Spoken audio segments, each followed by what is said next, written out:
ديلافوينتي من مدرب فاشل لأنجح مدرب بتاريخ إسبانيا، والسبب هي المغرب. تقولوا لي المغرب؟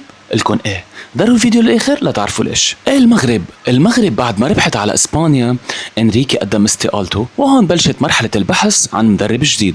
وهون اجا عم الأرجنتين ديلافوينتي أول شي بلش كلاعب بمسيرة أقل من عادية واعتزل سنة 97. بلش بمسيرته كمدرب. ديلافوينتي بلش بمسيرة تدريبية كارثية لحد 2011 لما انضم لنادي ألافيس. اتكحش بعد شهرين، ما طول أكتر من هيك. شو كنتوا فاكرين حالكم ربح الدوري؟ لا.